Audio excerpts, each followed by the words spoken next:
Good morning. We're here today to announce 3 separate cases highlighting the ongoing threat posed by Chinese economic espionage and research theft in the United States. First, the arrest today of a Harvard University professor for lying about his participation in a Chinese foreign recruitment program. Second, this morning we have unsealed a separate indictment of a Chinese national working as a scientific researcher at Boston University who failed to mention on her visa application that she is also a lieutenant with the People's Liberation Army.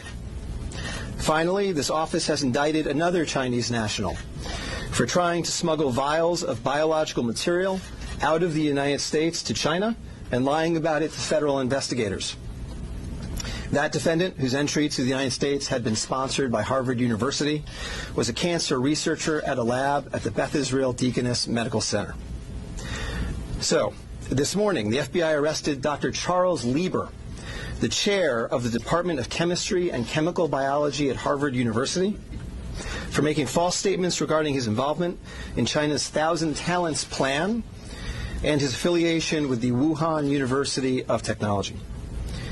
The complaint alleges that Dr. Lieber signed a contract with the Chinese university in Wuhan and was paid up to $50,000 per month, plus up to $158,000 in living expenses, and awarded more than $1.5 million to set up a research lab at the Chinese school and work there on researching nanotechnology. Lieber also joined China's Thousand Talents Plan, according to the complaint, a Chinese government-run program designed to entice scientists and researchers in the United States to share their research expertise with China. At the same time, Dr. Lieber was receiving U.S. grant funds from the Department of Defense and the National Institutes of Health. National Institutes of Health spends up to $39 million a year funding medical research in the United States. Those programs required Dr. Lieber to disclose if he was working with, including receiving funding from, any foreign power. When questioned, Lieber hid his involvement with the Chinese entities, including specifically disavowing any connection to China's Thousand Talents Plan. Meanwhile, based on the complaint, it appears that China paid Lieber hundreds of thousands of dollars over the years for his involvement with the Chinese entities and for his work on research for Chinese gain. Also today, a federal grand jury indicted Yenqing Ye, a Chinese national, with lying on her J-1 visa application, making false statements to Customs and Border Protection, conspiracy, and being an unregistered agent of the People's Republic of China. According to court documents, Ye is a lieutenant in the People's Liberation Army, but she concealed her military connections while employed as a researcher at Boston University's Department of Physics, Chemistry, and Biomedical Engineering Center for Polymer Studies.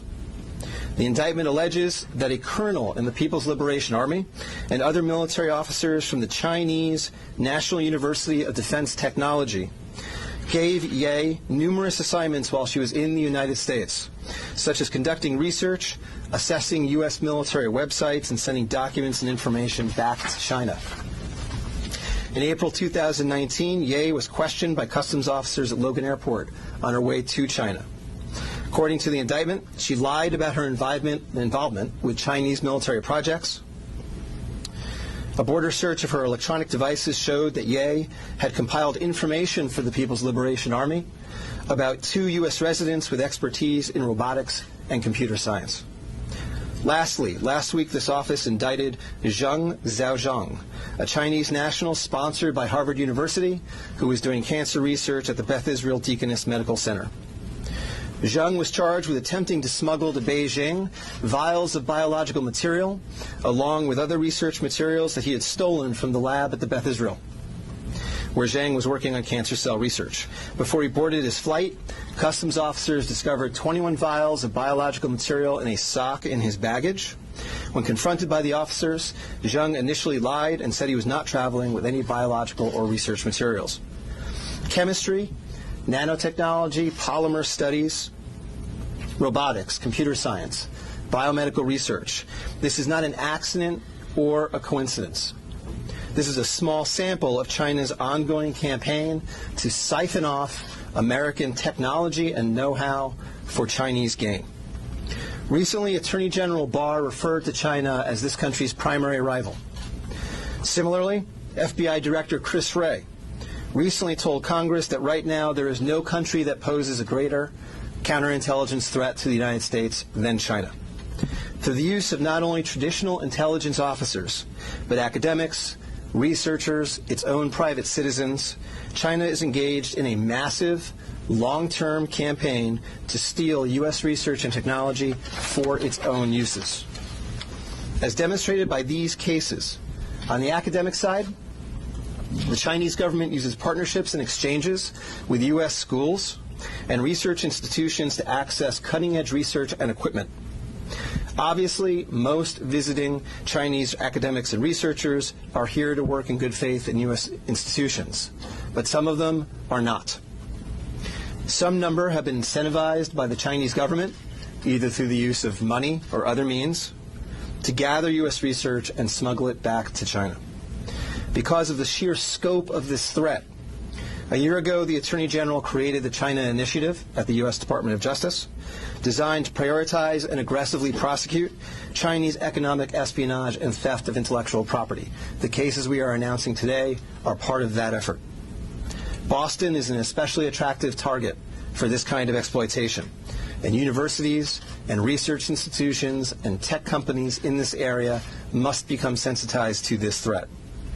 Our community benefits greatly from the diversity and talent of international visitors and our partnerships with foreign institutions, especially research institutions.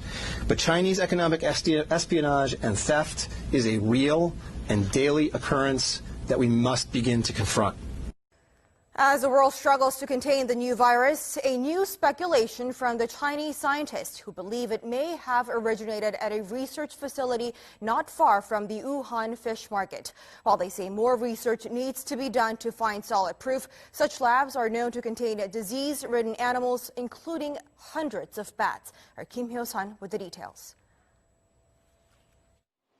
Amid the continued spread of the COVID-19 virus, there's rising speculation the virus could have originated from a government laboratory in Wuhan, rather than the widely held belief that it emerged from the city's Huanan seafood markets.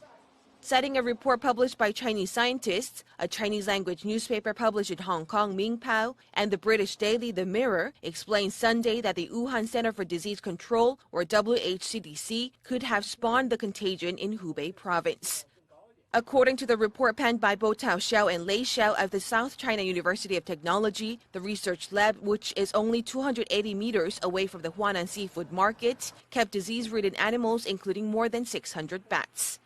It stated that while it's plausible the virus was leaked from the lab and contaminated initial patients in this epidemic, more solid evidence is required through future study. The report also raised a possibility that the Wuhan Institute of Virology could have leaked the virus while it was carrying out tests involving Chinese horseshoe bats. Against such a backdrop, an article published by the Washington Times late last month is garnering attention as it raised a possibility that the disastrous outbreak could be the accidental result of biological weapons research. This comes as a renowned law professor at Tsinghua University in Beijing, Xu Jianren, is known to be missing after publicly condemning Chinese President Xi Jinping for failing to contain the spread of the virus at an early stage. He even added the condemnation could be the last message of his life. Kim Hyo-sun, Arirang News.